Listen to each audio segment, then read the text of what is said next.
SEO. तो guys finally हम अपने पहले एसईओ के स्टेप पर पहुंच चुके हैं। तो यार आप सोच रहे होगे ना कि यार ये जो वीडियोस हैं, जो ये चैप्टर्स हम धीरे धीरे कवर कर रहे हैं, तो आपको एनालाइज हो रहा होगा यार बहुत बेसिक है। अगर आप थोड़े मतलब पहले से एसईओ आपने अगर सीखा हो तो आपको लग रहा होगा थोड़े बेसिक है। तो यार हमने पहले आपको बता रखा था कि ये जो होंगे पूरे बिगिनर से एडवांस लेवल तक होगा, क्योंकि यहाँ पे कुछ यूजर्स होंगे बिगिनर वाले भी होंगे, कुछ एडवांस वाले होंगे। अगर आपको ये बेसिक सी चीज़ें पता है, सिंपली क्या करो, कंटिन्यू टू कंप्लीट पे कर दो। देन उसके बाद ऐसे करते करते जो टॉपिक आपको नहीं पता वो लर्न कर सकते हो। लेकिन मैं सिंपली कहूँगा आप यार स्टार्टिंग से करो, ताकि ना जो आपके बीच बीच में डाउट्स होंगे वो साथ में क्लियर होते जाएंगे। आप स्किप करोगे सारे डाउट वैसे के वैसे ही रह जाएंगे। इस कोर्स को ना इस तरह डिजाइन किया गया ताकि कोई बिगिनर मतलब जिसको एसईओ के बारे में पता ही नहीं है वो भी इस कोर्स के थ्रू सीख सके।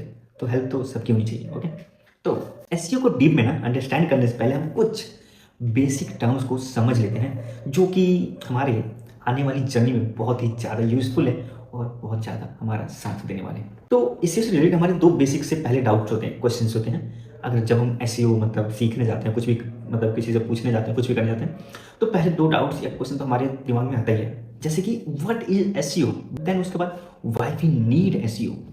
तो आपके दिमाग में भी आएगा यार एसईओ होता क्या है, अगर आपको पता ही नहीं, आप मतलब जानना चाहते हो तो ठीक है। और क्यों इसकी जरूरत है। एसईओ ना एक प्रोसेस है जिसके थ्रू हम क्या करते हैं, नंबर ऑफ जो विजिटर्स हैं उनको मैक्सिमाइज किया जाता है किसी एक पर्टिकुलर वेबसाइट पर bye ensuring that the site appears high on the SERP। मतलब कि क्या, एक सिंपल सा लैंग्वेज में बताता हूँ, ठीक है। एसईओ के थ्रू हम करते क्या है, अपने कंटेंट को, चाहे वो वीडियो कंटेंट हो, चाहे वो टेक्स्ट कंटेंट हो, इमेज हो, या आपकी पूरी वेबसाइट ही क्यों ना हो, उसको विजिबल कराते हैं अपने पोटेंशियल यूजर के पास या कस्टमर के पास। सिंपल से लैंग्वेज में समझ आया, नहीं समझ आया, ठीक है। एक एग्जांपल लेते हैं, ठीक है। सपोज करो आप गए, क्या करना था, आपको एक प्रोडक्ट खरीदना है, किससे रिलेटेड, कुछ भी प्रोडक्ट खरीदना है। सपोज करो ना ये एक पेन है, ठीक है। आप पता लगाना चाहते हो इसके बारे में, तो क्या करोगे, इस पेन का नाम लिखोगे और जो आपके डाउट हुआ उसको गूगल पे सर्च करोगे। तो होता क्या है, इससे रिलेटेड जिसने भी ब्लॉग लिखा हो, कोई इमेज हो, कुछ भी हो, और उसका एसईओ किया हो, जो आपने अपनी क्वेरी में इंक्लूड किया है कीवर्ड्स, उस कीवर्ड्स का यूज करके, तो उसका जो ब्लॉग या जो कंटेंट है वो आपके सामने आएगा। तो क्या होगा, आप उसको विजिट करोगे, उसको चेक करोगे और आप उस इंफॉर्मेशन को गेन करोगे। ओके, तो एसईओ बस इंफॉर्मेशन गेन करवाने के लिए नहीं होता, बहुत कुछ होता है। देन ये सिंपल सा लैंग्वेज में एसईओ का क्या था, एक्सप्लेनेशन था। भाग चलते हैं व्हाई वी नीड एसईओ, हमें बेसिकली एसईओ की जरूरत क्यों है, ठीक है। तो फर्स्ट, जो विजिटर्स हैं उनको इंक्रीज करने के लिए, सपोज करो ना आपने कोई बिजनेस चालू किया, स्टार्ट किया, उसकी वेबसाइट बनाई, आप उस बिजनेस के जो प्रोडक्ट्स हैं वो ऑनलाइन ही बेचना चाहते हो, आपने वेबसाइट बना दी। अगर आपकी वेबसाइट पर कोई आएगा ही नहीं तो आपके प्रोडक्ट कहाँ बिकेंगे बताओ, नहीं बिकेंगे ना। तो सिंपली उसके लिए क्या कर सकते हो, क्या कर सकते हो, एसईओ कर सकते हो, जिससे क्या होगा, जो विजिटर्स हैं वो आपकी वेबसाइट पे आएंगे, प्रोडक्ट परचेज करेंगे, फिर जाएंगे।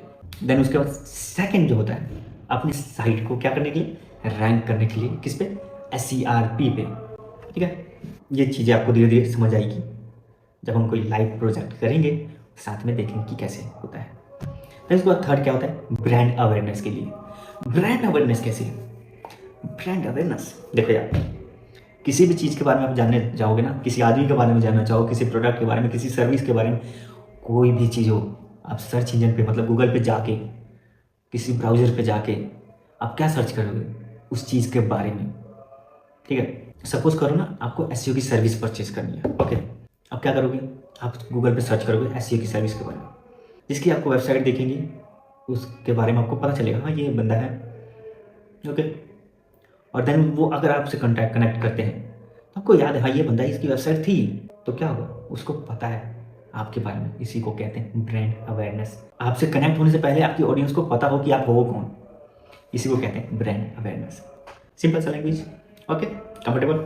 सिंपल लैंग्वेज में यार ठीक रहता है, ठीक है। मैं कोशिश कर रहा हूँ सिंपल से सिंपल एक्सप्लेनेशन दूँ, ताकि ना आप अच्छे से समझ पाओ। ये कोई ऐसा नहीं है कि हाँ एक पूरा लंबा चौड़ा डेफिनेशन चाहिए ताकि इसका यूज़ करके कुछ होगा, नहीं। इसको समझोगे तब इसको यूज़ कर पाओगे, चाहे वो सिंपल लैंग्वेज में समझो, चाहे किसी एडवांस लैंग्वेज में समझो, समझना कैसे भी जरूरी है, ओके।